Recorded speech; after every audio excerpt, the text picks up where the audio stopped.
इतिहास साक्षी है कि पुण्य भूमि भारत की गाथा भारत की अस्मिता, गौरव और राष्ट्रीय स्वाभिमान के लिए विदेशी आक्रांताओं से संघर्ष की महान गाथा है। बर्बर आक्रांताओं ने भारत की आत्मा पर चोट करने और भारत का अपमान करने के लिए हमारी संस्कृति और आस्था के केंद्रों को ध्वस्त किया। सोमनाथ, काशी, मथुरा और अयोध्या के मंदिरों का तोड़ा जाना आज भी भारत की स्मृतियों में जीवित है। सन 1528 में अयोध्या में भगवान श्री राम के मंदिर का मुगल आक्रांता बाबर द्वारा तोड़ा जाना ऐसी ही एक अक्षम्य घटना थी जिसने सीधे भारत के सम्मान और आत्मा पर चोट की थी। कारण साफ था, अयोध्या के श्री राम के मंदिर पर आक्रमण भारत की आत्मा पर आक्रमण था।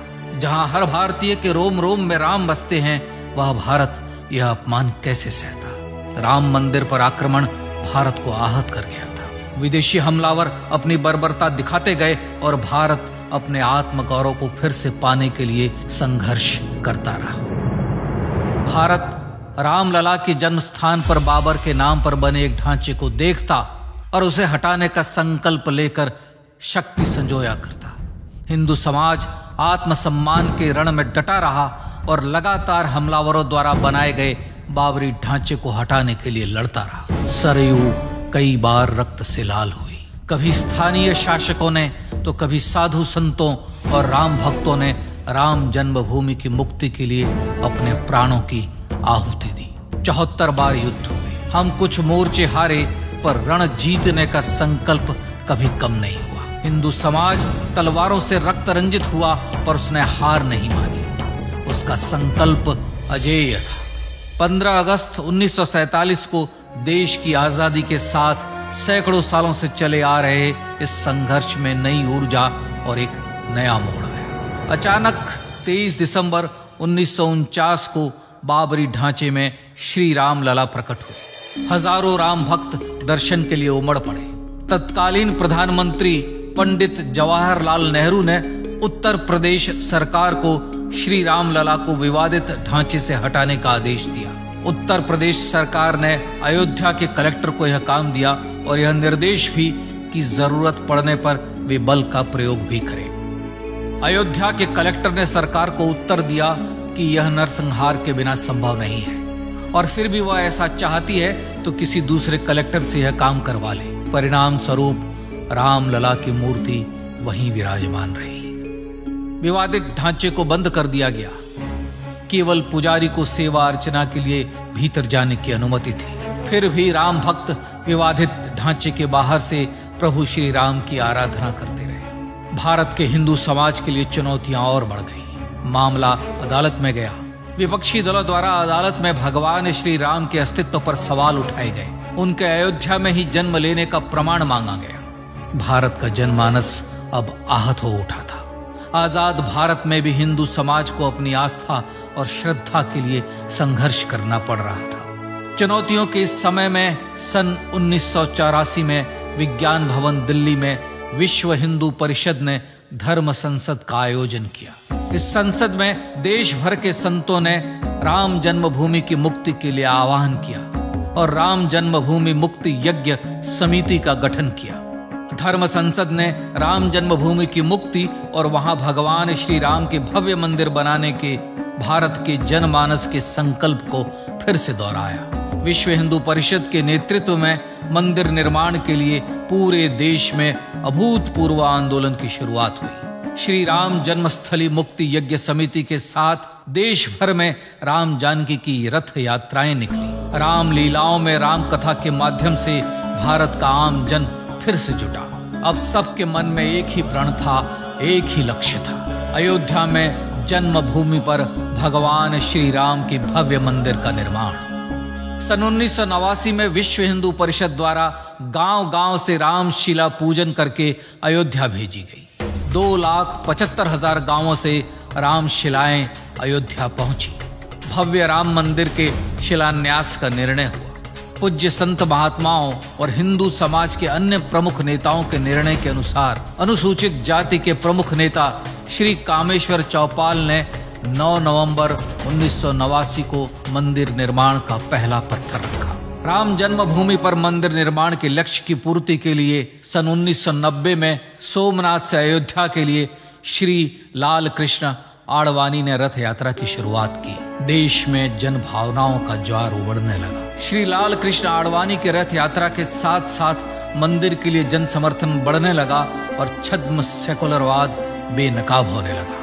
इस जन आंदोलन को रोकने की तमाम कोशिशें हुई पर सब व्यर्थ हुई। विश्व हिंदू परिषद ने देशवासियों से अयोध्या में जन्मभूमि पर मंदिर निर्माण के लिए 30 अक्टूबर और 1 नवंबर 1990 को कार सेवा का आह्वान किया। परिणाम स्वरूप लाखों राम भक्त कार सेवा के लिए देश के कोने कोने से अयोध्या आए। इससे देश की एकात्मता का विराट दर्शन हुआ। कार सेवकों को रोकने के लिए उत्तर प्रदेश के तत्कालीन मुख्यमंत्री श्री मुलायम सिंह यादव ने अयोध्या में परिंदे को भी पर न मारने देने की घोषणा की। स्थितियां गंभीर हो गई।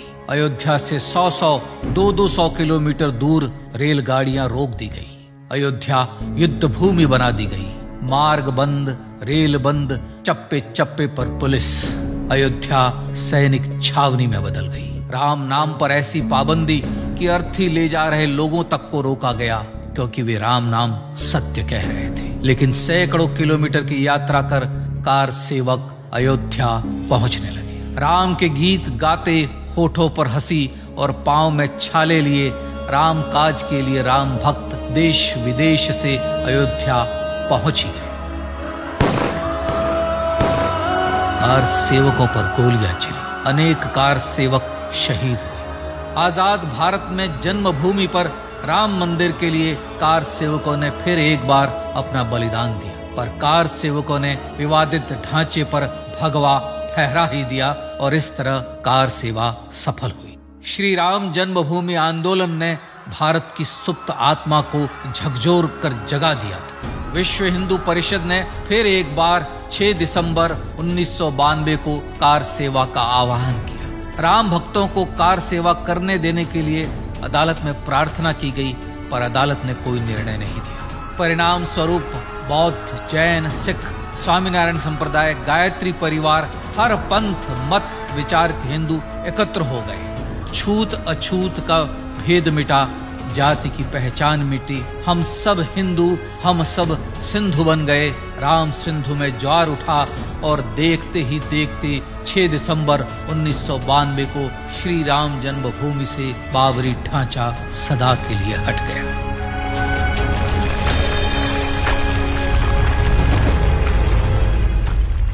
यह क्षण शौर्य, न्याय और सत्यमेव जयते का क्षण था। यह तो धर्मस्ततो जय का क्षण था। पर संघर्ष की गाथा यहां जाकर भी नहीं रुकी।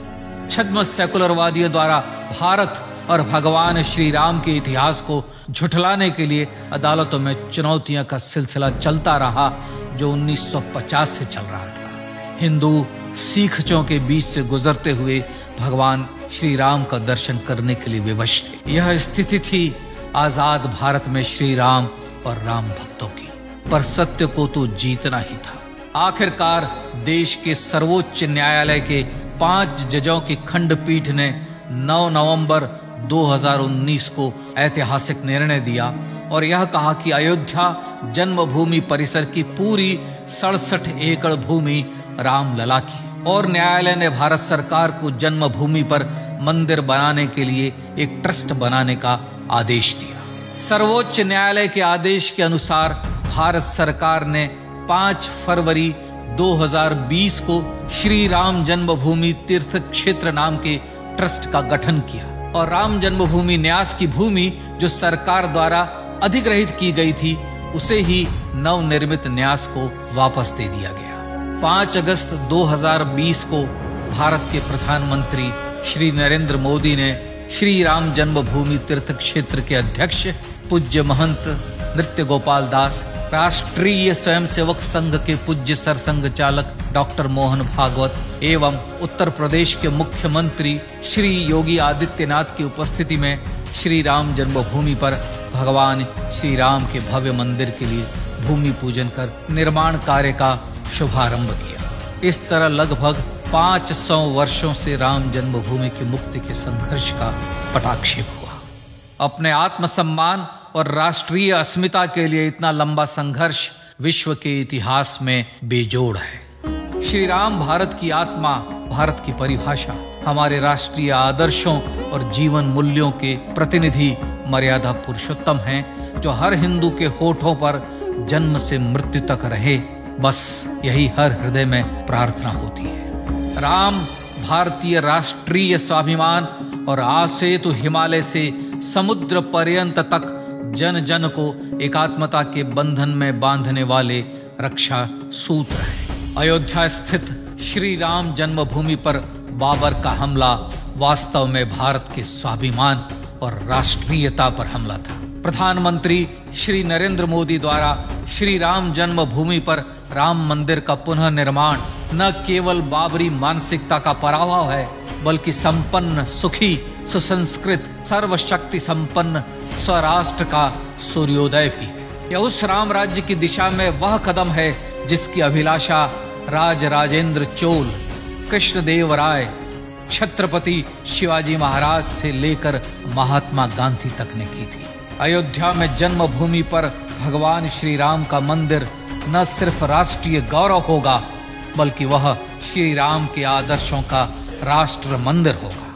अब वह महान संकल्प पूरा होने जा रहा है। आइए इस राम यज्ञ, राष्ट्र यज्ञ में जिन ज्ञात और अज्ञात भारतीयों ने अपनी आत्माहुति दी है, उनका पुण्य स्मरण कर उन्हें श्रद्धांजलि दें।